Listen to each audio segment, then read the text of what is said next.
Are we ready to start?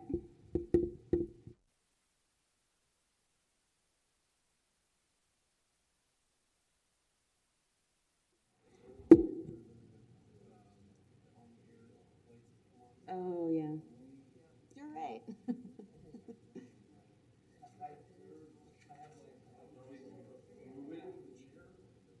um, the vice chair is chairing tonight. Does he need to sit? All right, cool. Yeah, just Letitia, mute everything.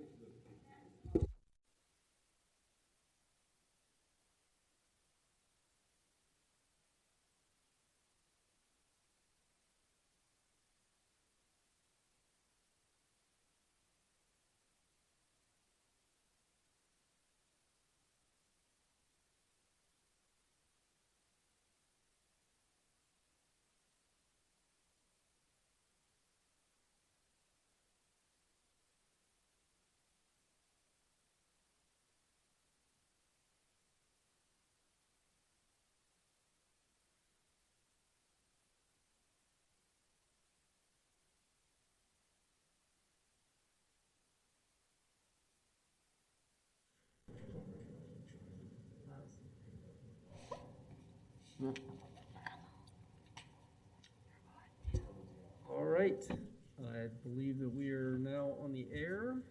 I'd like to call the meeting to order. Staff, can you call the roll, please? Thank you, Mr. Chair. Dr. Barbara Vandermeer. Present. Miss Deborah Neal Marisi. Present. Dr. Ewan Thompson. Miss Jamie Bell. Present. Miss Rebecca Hines. Present. Is Rebecca not there? Present. She's here. Rebecca Herring, Rebecca Herring. And Rick Kane and Chair Brent Goodman. Hartman, yes, I'm here.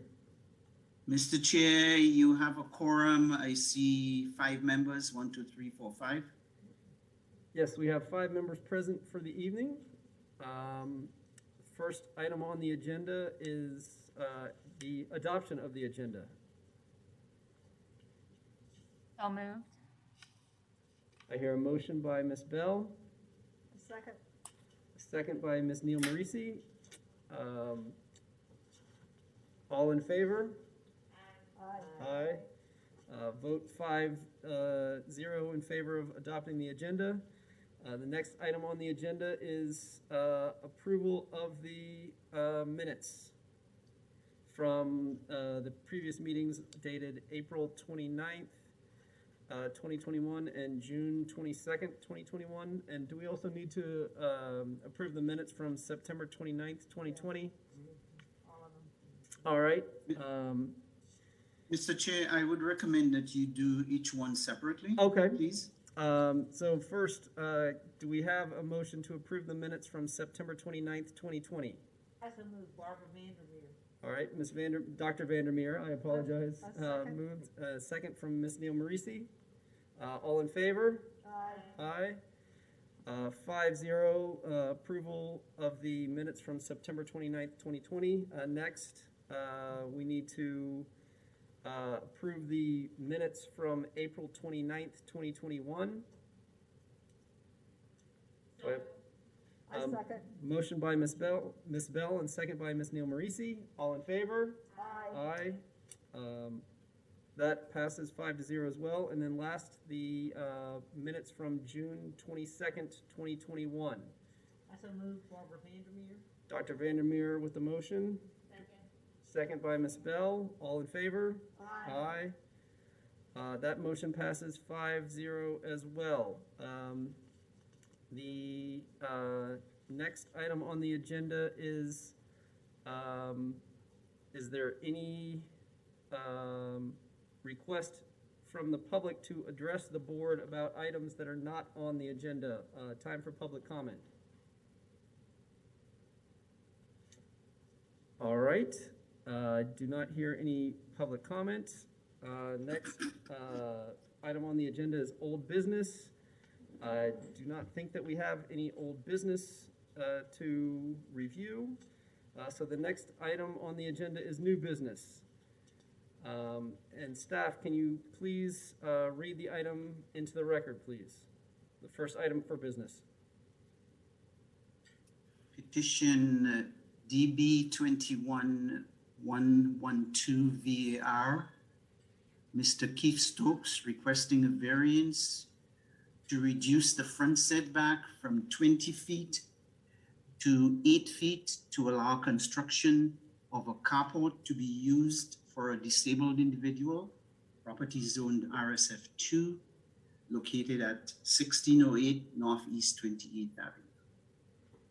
All right, and thank you, Mr. Calderon. Is there a presentation from staff regarding this petition? Yes, Mr. Chair, I will share my screen now and begin the presentation. I am sure everybody can see the screen. Hopefully that's true.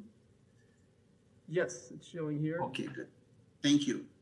Mr. Chair, this petition DB 21112 VAR is a request from Mr. Stokes to reduce the front setback from 20 feet to 8 feet. And the purpose for doing so is to allow construction of a carport to be used because he's a disabled individual.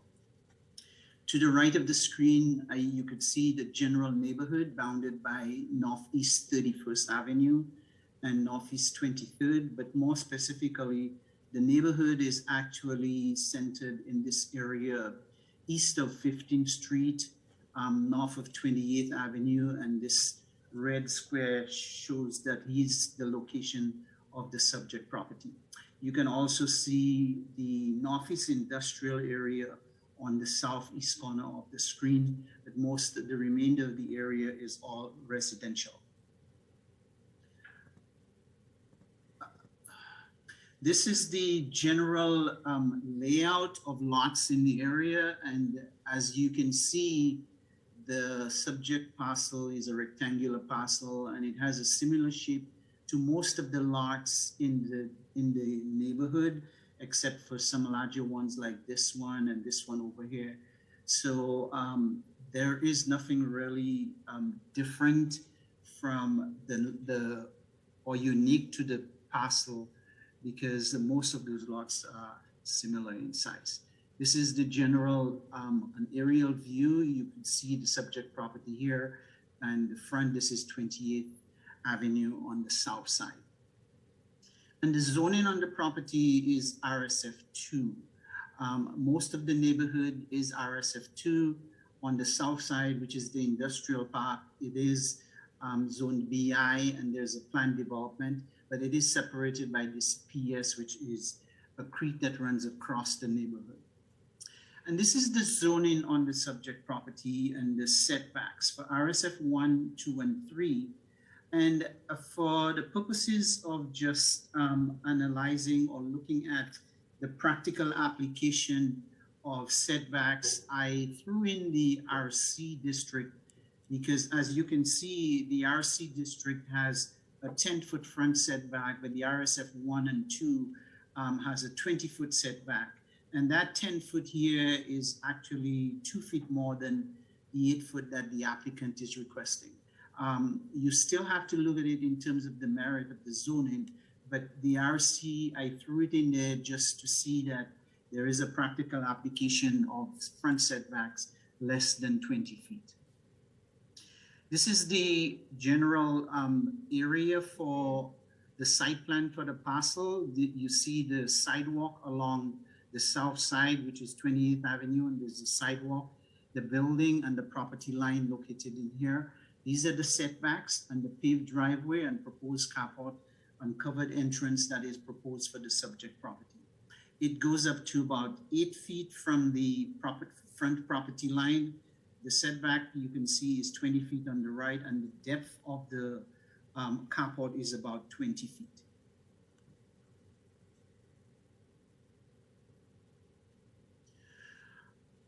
I think that was too quick. So, Mr. Chair, what the applicant is proposing is to put this carport, and so he would drive his car into this area during inclement weather and walk up to this covered area and then enter his house.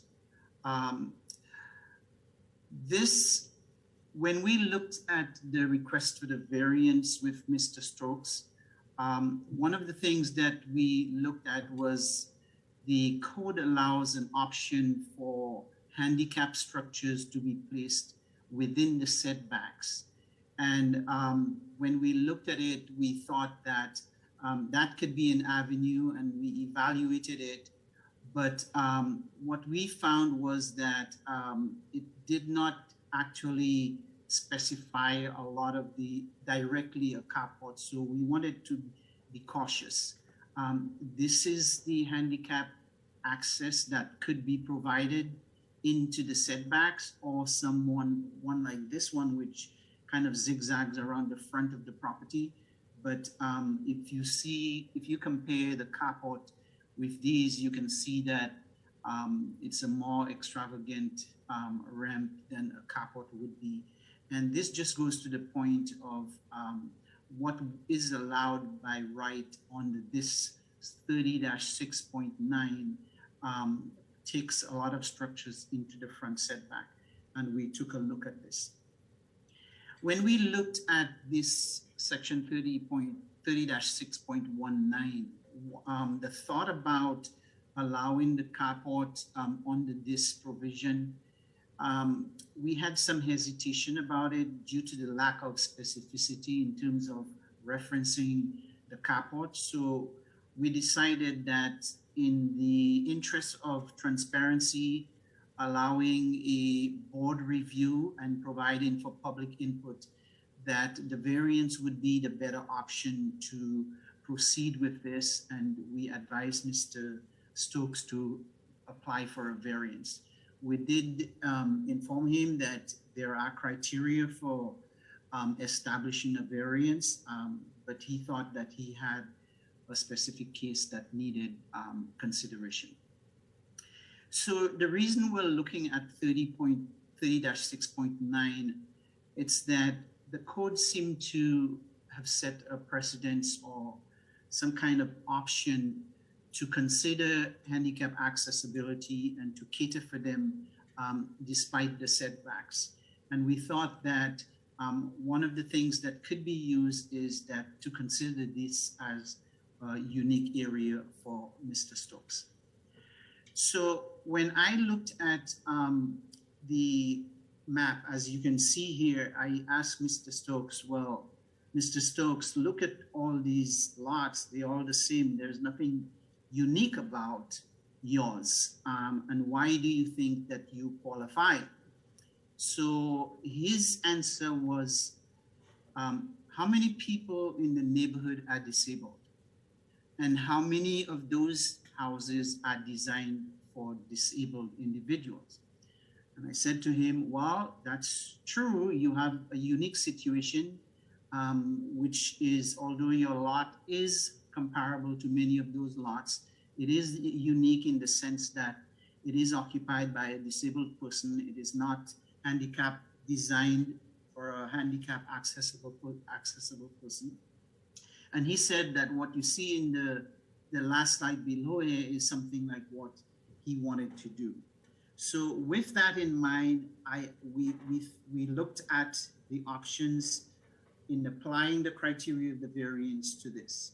We also looked at the Fair Housing Act, and there are 7 requirements, and 4 of them, as highlighted in blue, you can see aspects of a house that make it accessible to a handicap.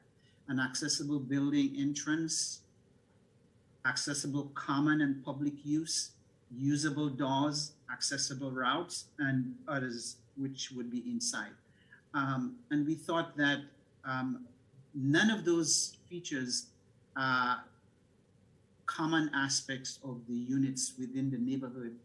And Mr. Stokes is a disabled person, and he's trying to meet some of those requirements. So that makes his situation unique in the sense that it meets the criteria for granting that special criteria, which is the first one, A, that special conditions and circumstances exist, which are peculiar to the land structures or buildings involved, and which are not applicable to other land structures in the area. So this is what his front looks like.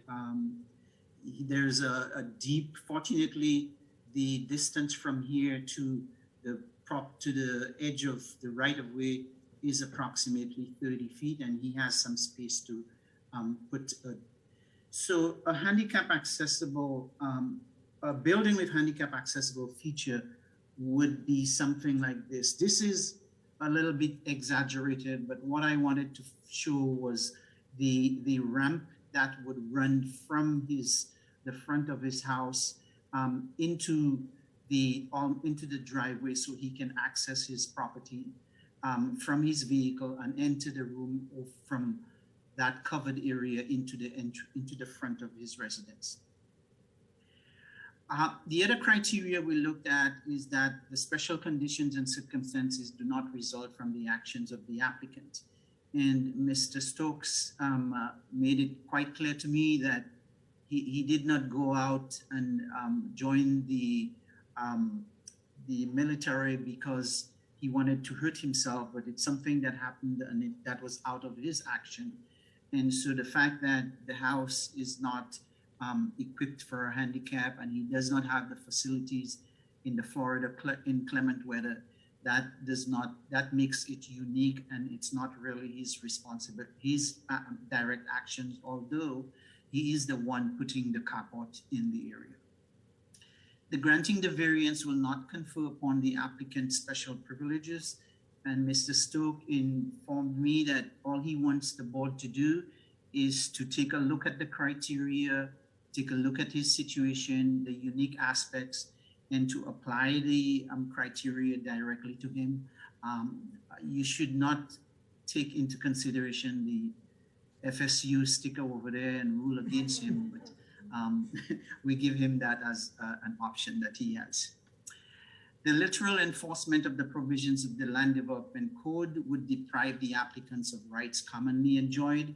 Mr. Stokes lives in the house, so not granting the variance would not deprive him of that, but it has, and he's explained to me that the 10 years that he's lived in there, he's experienced a lot of bad weather, and many times he has to be drenched in the rain in order to get into his house.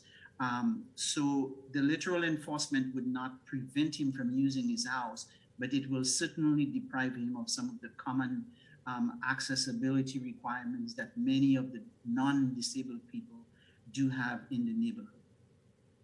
The variance request is the minimum, and Mr. Stokes indicated that when he first spoke to us, he wanted a longer carport, and I'll show you one of those in a few minutes.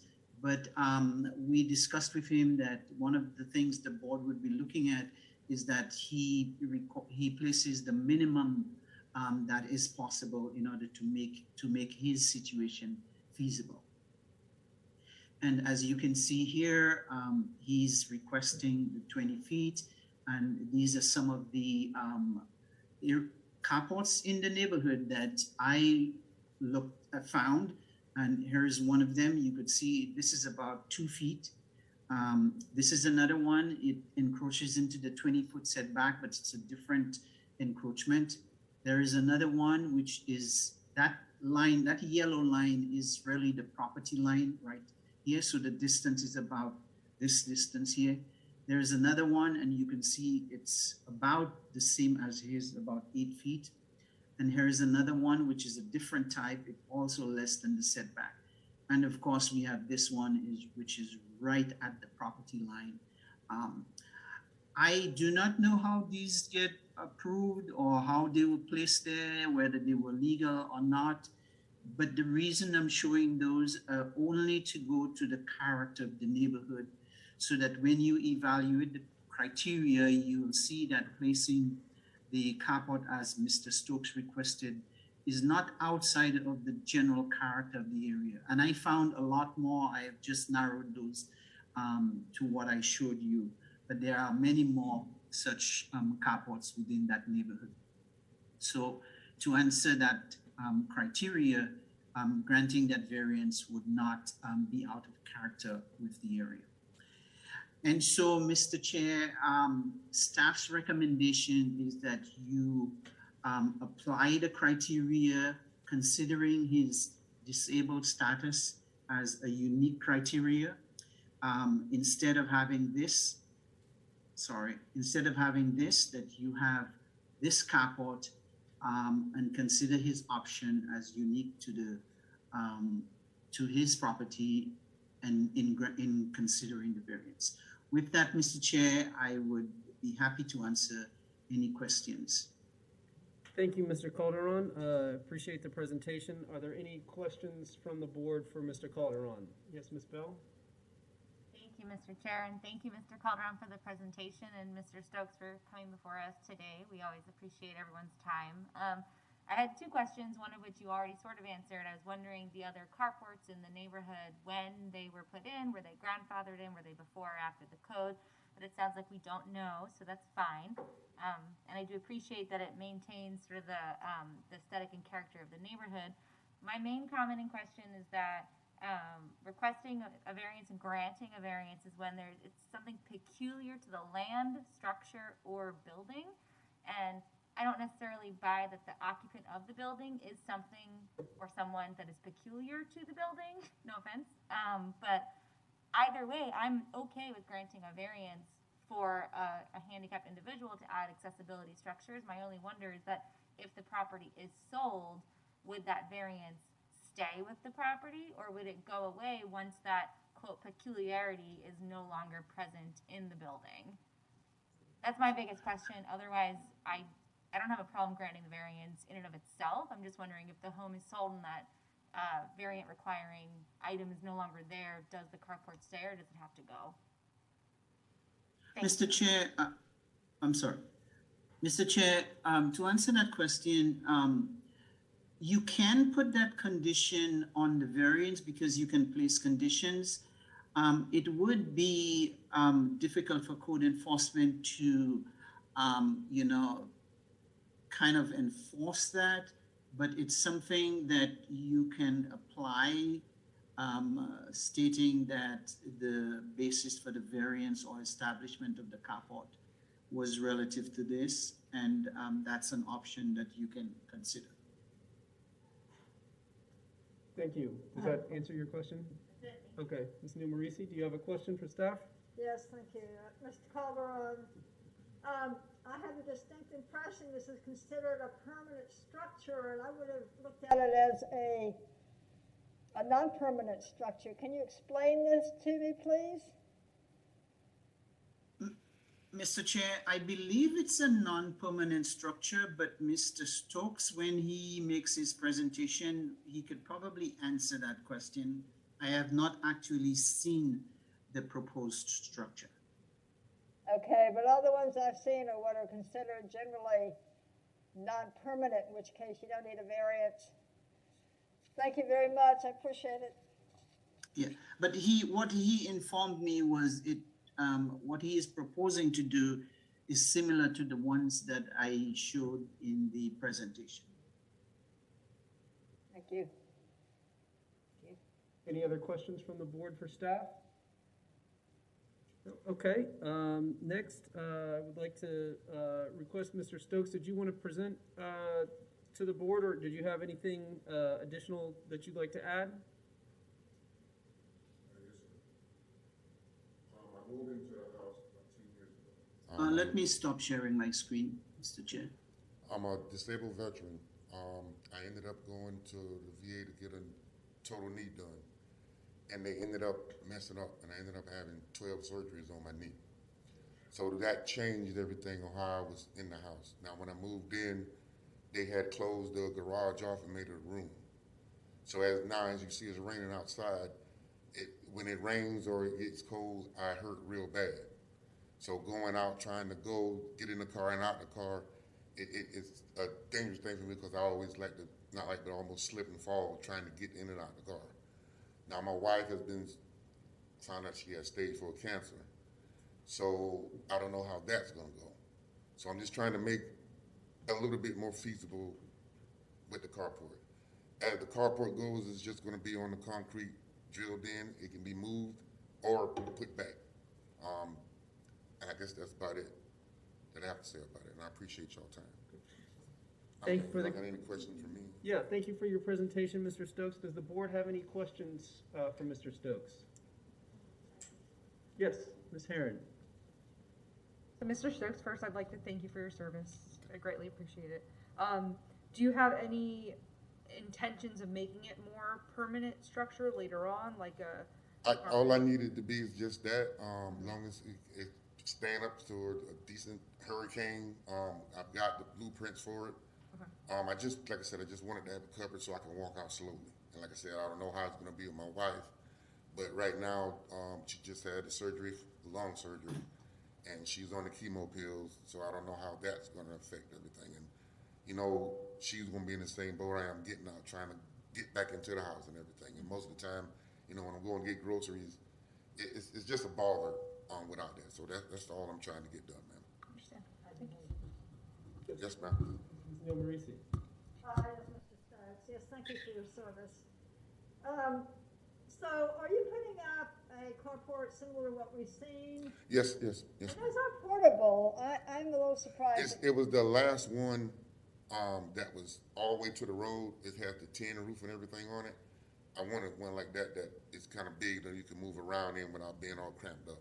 The other ones, when it rains, the portable ones with the tarp they don't do good because the wind blows and then it's going to be wet already again. So I'm trying to get something a little bigger and that I can move the car in and out and at least walk to it without having it's going to get wet no matter what. You have excellent reasons, and I think the ramp idea is probably going to end up being a great idea to do that. They still, even the tin ones, quite frankly, as far as my knowledge, is that it's non-permanent. Yeah, it's not. It can be moved. I would say go for what you want. These are all lightweight. They can be taken down. If you have a terrible storm coming, you get your buddies together and take it down. That's called non-permanent. So Yes, ma'am. thank you very much. Any other questions from the board? Before we move on, I just wanted to say, Mr. Stokes, I appreciate the fact that you've actually gone through the official process of requesting a variance. It looks like some of the other houses in the neighborhood have similar structures, and it seems to be unclear whether those structures actually did go through the process, but I appreciate the fact that you went through the official process of applying for the variance to make sure that you were doing everything The right way. that the city requires. So I just wanted to say thank you for going through that official process rather than just, going and doing something on your own. Thank you, I sir. appreciate that. I think that was the best way to do it. You got to worry about nothing going on. I ain't got to worry about somebody telling me to take it down. I just wanted to do it the right way, and that's why I've been brought up doing things the right way. Well, I appreciate that. With that being said, I wanted to open the floor for whether there's any public comments on this issue. And do we have, is there a phone line? Do we know if there's a phone line open? Do we know, can we confirm whether there's any? No, there's not tonight, no. Okay. All right. I don't see any public comments.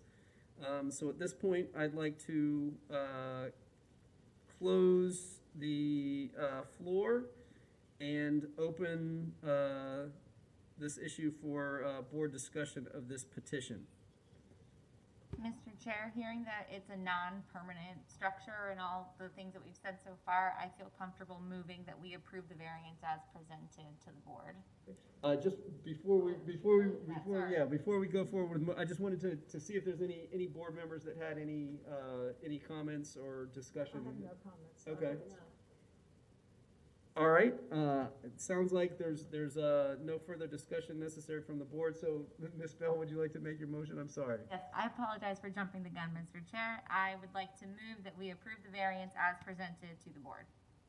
Would you please say what petition number? Yeah. Oh, I apologize. I make a motion that we approve petition DB 21-112 VAR.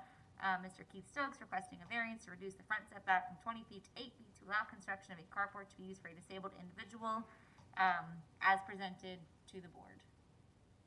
All right. I hear a motion. Do I hear a second?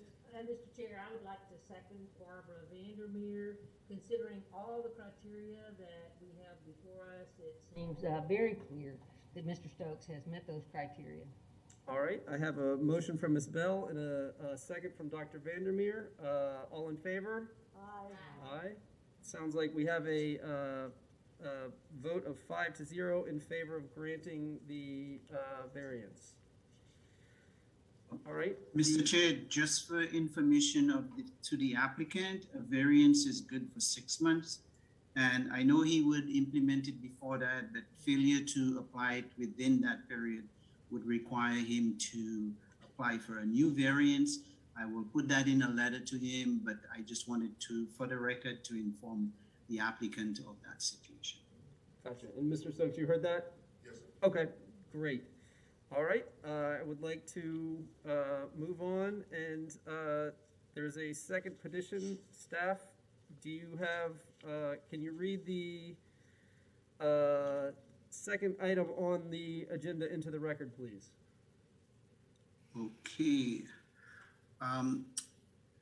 Petition DB-21-120 SPA, Miss Leanne Flowers, Flowers Surveying and Mapping, agent for Double H Construction, requesting an amendment to the requirements of an approved plan development to allow a minor adjustment in the location and siting of a building relative to the required setback, reducing the west rear setback from 10 feet to 7 feet to allow the encroachment of a single-family dwelling to remain in place.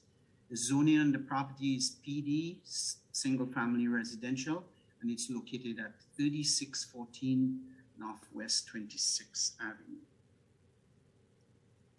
All right, and staff, do you have a presentation on this? Sure, let me share my screen. Screen 2, I guess you can see it now. Mr. Chair, this situation arose after a permit was issued and the applicant is requesting this process to resolve the issue. As you can see, the property is in the Walnut Creek Fletcher's Oak subdivision. This is 39th Avenue and 31st, which is Glen Springs Road on the south side. And this development runs from 39th Avenue all the way to Glen Springs Road. The first phase of the development is complete. They are under construction with the second phase, and there are still some vacant lots within the development. This is the general lot layout of the subject property. They are fairly small lots within the general area. You have Palm Grove here and the northern section of Walnut Creek, and you have Hidden Pines on the left side with a little larger layout of lots. This subdivision went through a lot of discussion in terms of preserving some of the natural features of the site. This is kind of a close-up of what it looks like. This is the subject property here. And the way this development is designed is that you have a main entry road or main arterial, and to the back, you have an alley from which the garages are oriented. On this side. You can see it here, and you can see it on this side. And the subject property is here. The main entrance is on this side, and the rear access is on this side. And the encroachment is on the west side. Also, I will go into further detail, but you could see Hidden Pines on the left side and a buffer area on this side of the development. Here is the PD. You could see RSF4, which is a higher density residential on the east side of it, and RSF1 on the west side, which is Hidden Pines, and the lot is shown here. The PD has a list of setbacks, and the rear setback is 10 feet for both sets of lots, and the lots are specifically smaller per the PD. And here again, you can see the general layout. This section is the part of this lot that comes right here. This is the northern section, and this is the existing part of Walnut Creek that's built. You move down to the south, and you get to this point, and you get to this arrow, and you come down to Glen Springs Road on the southern end. This is the alley, as you can see in the previous picture. It's highlighted here, and this is the buffer or drainage area that exists between the two developments.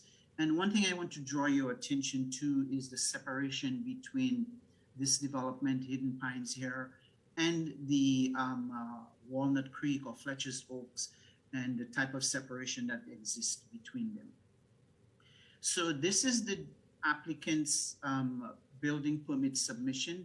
This is the main entry, and this is the western side where the garage enters.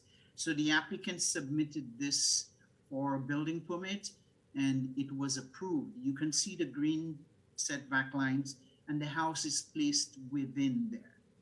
However, I believe that during construction, there was an error by the surveying company. And what happened is that the house, instead of staying within the setback, there was an encroachment right in this corner. So the 10-foot comes to here, and then it goes this way. So you have a 7-foot, and this is the encroachment that is the applicant is attempting to resolve. I believe the applicant, the house is under contract, and I believe the applicant is trying to resolve this issue so the banks can address the property without any encumbrances to the title. This is what the rail looks like, and as you can see, one of the flags goes from here, and it's supposed to go straight out, but it's inside, and that's where the error is. So when you measure the setback, because this one is further in, this little portion of the structure encroaches into the setback. There is a building similar to this one or as close to it on the south side, on the side of the property, the south side of the property, as you can see here. So in looking at the plan development, when the applicant talked to us about that, modifications to plan developments have to be processed through a PD amendment, which means that it has to be approved by the City Commission. However, in the PD amendment section 30-3.21, it outlines some aspects, some modifications at a minor level that can be addressed by the Development Review Board and to staff at some level. So in looking at this, staff identified that number 1A, except as otherwise provided, an amendment to improve PD except for extension of time shall be accomplished only by a new PD. And so it did not qualify in here to trigger it to do a main PD amendment.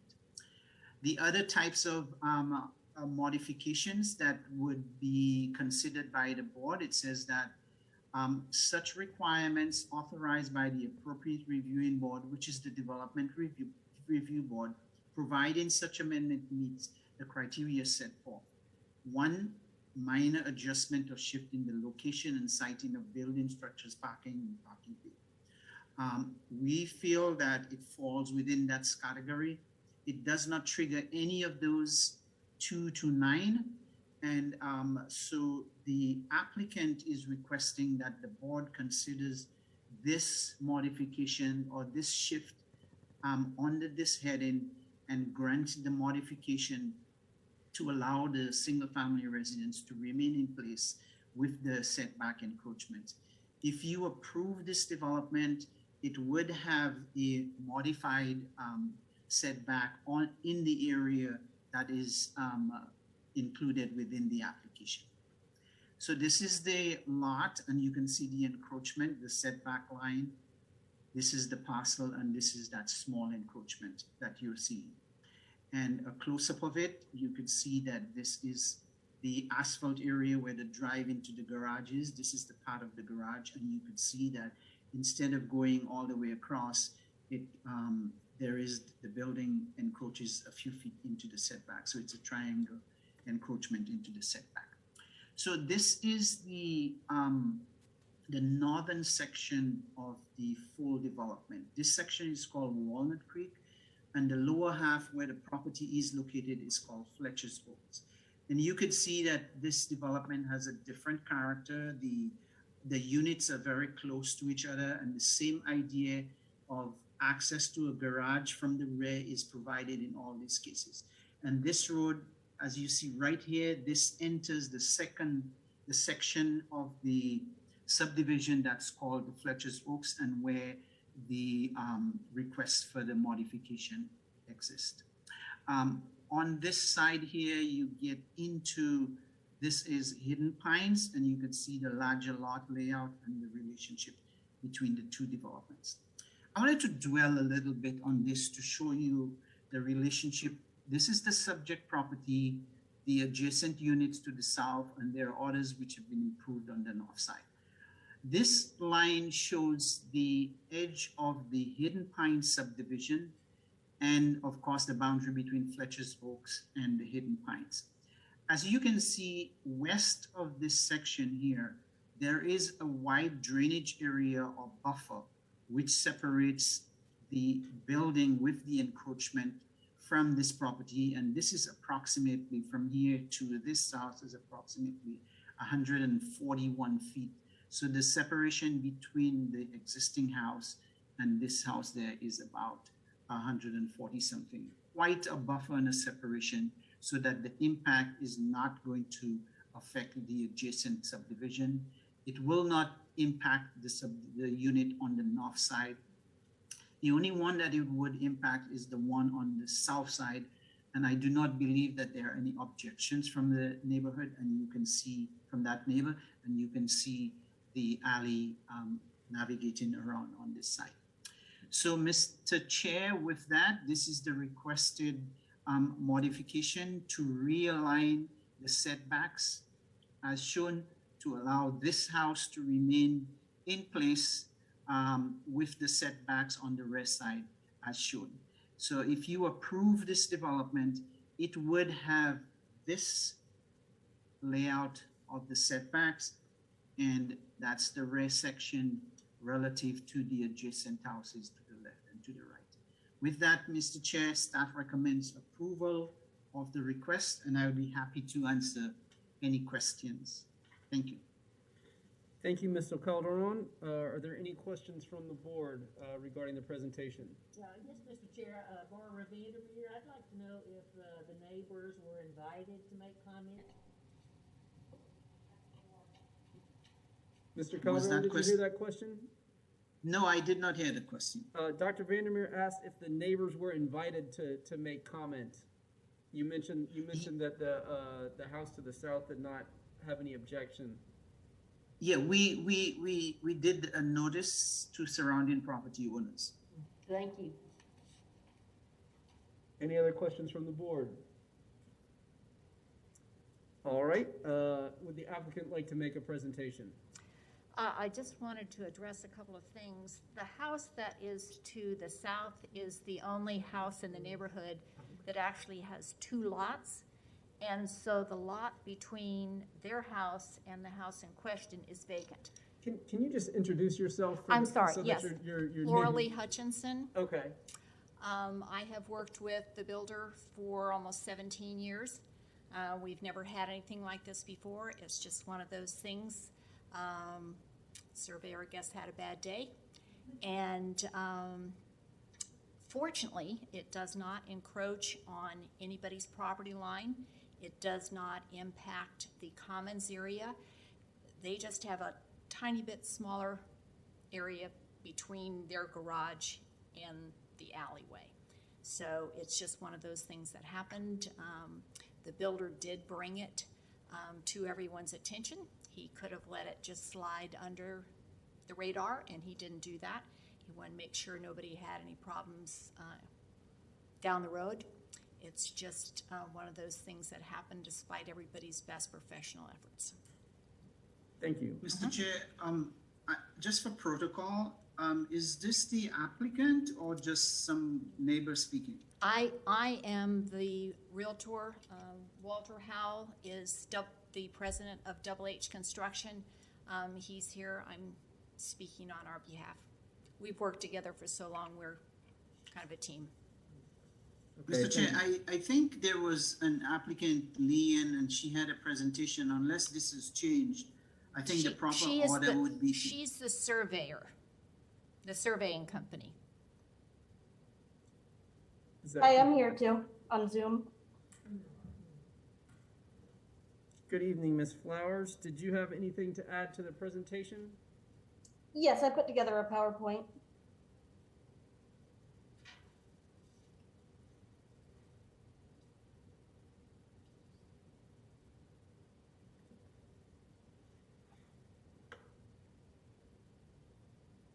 So as Mr. Calderon has already talked about, we are lots 116 of Fletcher Oaks requesting a PD amendment.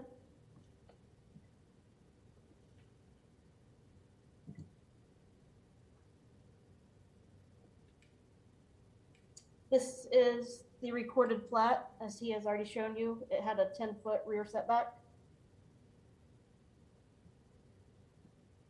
This is the survey, and it shows that there's a 17 square foot encroachment on the garage. We're requesting the setback be changed from 10 feet to 7 feet. As he went over, we are trying to use the minor adjustment for the amendment. And we have received approval from the Homeowners Association, their architectural board, and their board of directors.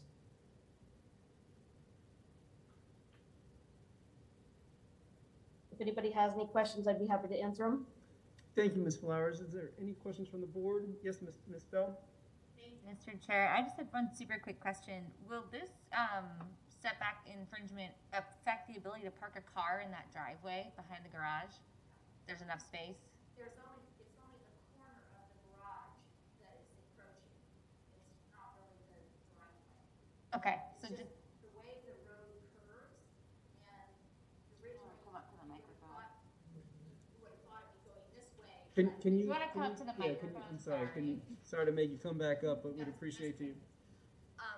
Normally, the road would be just, the setback line was like this, and the garage is just like that. So it's only the corner of the garage. It's less, it's 2 feet 4 inches or 2 feet 7 inches, something like that, and then it goes back at an angle. So that's how you get the total 17 feet, but it goes down to virtually nothing because it's a triangle. thank you. That was my only question. Okay. Thank you. Any other questions from the board for the applicants? All right, at this time, I would like to open the floor for any public comment regarding this petition.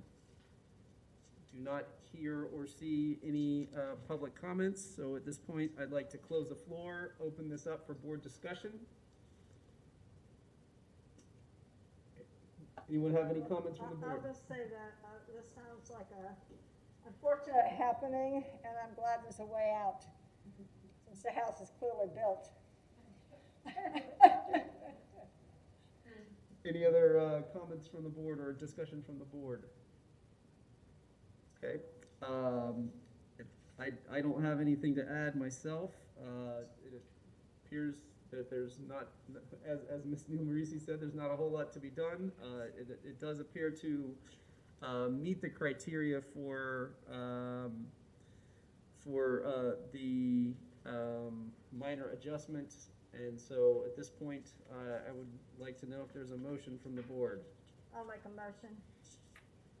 I move to grant petition DB 21120 SPA from Miss Leanne Flowers. Thank you. All right, I hear a motion. Do I hear a second? A second from Ms. Bell to Ms. Neil Marisi's motion. All in favor of granting the petition? Aye. Aye. All right, that motion passes 5-0. At this time, I believe that concludes all of the new business that we have on the agenda tonight. The next item on the agenda is any member comments from the board. I have member comments. I guess that's your vote's on, thank you. I did write an email to everybody talking about the role of the DRB in the current times, and I'd like to know if everybody saw it and or had time to read it. Thank you. Thank you very much. Thanks, guys. Thank you. Have a good evening. I did not see it, and while I just want to throw this out there, I appreciate like the sharing of the comment through email, but I think it's technically a violation of sunshine law to talk to each other through email, and so any communication like that might need to come through staff and or be brought before the board in an open forum. And so just like a little bit concerned about a lot of the communication that happens over. It was actually sent to Lawrence as an official email, so it is not in violation of the sunshine law. It was completely open. Everyone who was party to the original email and the entire list was on it. So it is not a violation. It's a formal record, which he has to be entered in because I've requested that we discuss this topic. But thank you for bringing that up. Was that sent earlier today? No, that was sent Okay. August 17th. Okay. And so, since we're missing people, I would recommend that you please read it. I'm very concerned about the role of the DRB, and today I brought this up at the last meeting, regarding citizen input, regarding minor and major, medium and major developments, which we used to review all of them. I've also sent a link to the city site that shows all developments in their stages coming up. There's a lot of big developments coming in.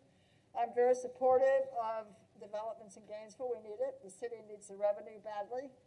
But I'm also very aware of the small neighborhoods running into these huge buildings and other things going on that give me great concern. So I understand if you feel that you don't think it's pertinent, that's perfectly fine, and you're free and you should voice that. But I personally feel that we should consider talking about it because we do have some weight on deciding what we would like to see and how we interact with the plan board. So right now everything is separated. It's become very separated. And I have concerns about that. I have concerns about better transparency with the city, with neighborhoods, and anyone who in any way is impacted, even if it's more distant than it seems. So I'm basically just asking, and the whole point is to consider why are we a board? I mean, you know, we have the decision to make decisions on our own backgrounds and our understanding of the law and the ability to give variances and special permits and such things. But we also have the ability to request the city to do things for us. And newer members may not be aware of that. But you can ask the city to do things. We can have training, we can interface with other committees, and we can ask the plan board and higher up to the commissioners of why was it removed 2 or 3 years ago that we no longer see all the developments, only the ones who are putting out for permits and special permits and variances. So I think it's a valid question, and I'm not going to do it alone. If no one else feels that it's not a valid question, then it's absolutely fine. But I just want to make sure everyone's aware of it, so thank you. Mr. Chair? Yes. I just want to, since the question was raised here, I just want to offer a suggestion that this item was on the last agenda, and we said that we're going to defer it because of lack of time, and we wanted input from staff in terms of the discussion because it was much broader than that. But in light of the question that was just raised, I would recommend that we actually take a vote to put a discussion on the next item, so it would formally appear on our agenda. The notices will go out, and at your next meeting, you can discuss it without any qualms or hesitancy about the legitimacy of it. And it would give staff an option for us to, you know, be more engaged in the discussion also. I'm sorry, I wanted to just let everyone know, sorry, Brittany McMullen, Planner, Department of Sustainable Development. This is an issue that's being discussed at the City Commission level. I wanted to make sure that you all know that there has been a motion by the Commission to require major development plans and intermediate development plans to come before the Development Review Board. It hasn't been scheduled for a first reading yet, but it has had a public hearing. So it's definitely being discussed, and I'm sure, I would imagine, you know, they would like your input as well. So I just want to make sure everyone knew. Thank you. Do you know when that is going to go next, when the next time that's going to go before the commission? It's not scheduled yet. I'm not quite sure. Possibly sometime in September or October, but we'll definitely let you know. But yeah, it hasn't been, the ordinance draft hasn't been finalized by the attorney's office yet. Well, I appreciate that. I knew it was in front of the city commission, and I knew that there were rumbles coming on about this topic, but it's very good if it's at the point where they're asking for it to be prepared for a first reading. So I'll just have to figure out how to stay more on top of that question. It's very helpful if any members of the board desire to, once it goes into a reading, that you go to the meeting and tell them exactly why you feel that the DRB should be seeing these other developments. Yeah, definitely. Because that is another one of those places that we can play a role. But again, it's very much everybody's decision on what their thoughts are on this. Thank you. Thank you, Mrs. Calderon. Yes, and thank you, Mr. Calderon. So at this point, I believe, based on Mr. Calderon's suggestion, do we have a motion to place the role of the Development Review Board on the agenda for the next DRB meeting? I so move, Mr. Chairman. Barbara Vandermeer. All right, we have a motion from Dr. Vandermeer. Do we have a second?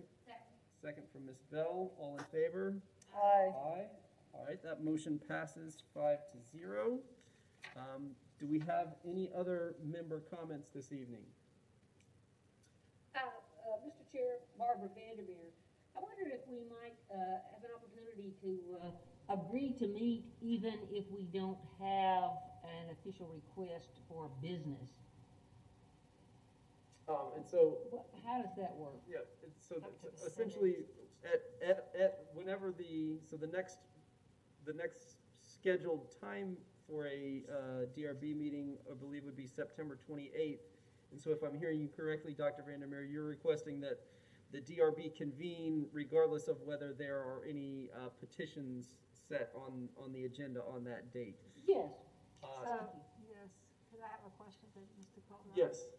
So, Mr. Calderon, are there any petitions coming up, and would the city agree to that? I know there's concerns about cost anytime there's meetings that are held.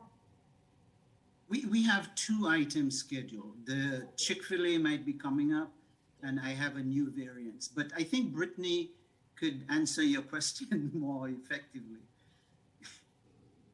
So you can request to schedule a special meeting, or you can definitely, I'll just go ahead and say we're definitely having the September meeting. Thank you, Brittany. Sure. Mr. Chair, I'm satisfied. All right, thank you. Any other member comments from the board? All right, hearing none. Do I have a motion? All right. We have a motion from Ms. Bell and a second from Ms. Neal Marisi to adjourn. All in favor? Aye. All right, the meeting of the DRB is adjourned. Thank you very much. Oh.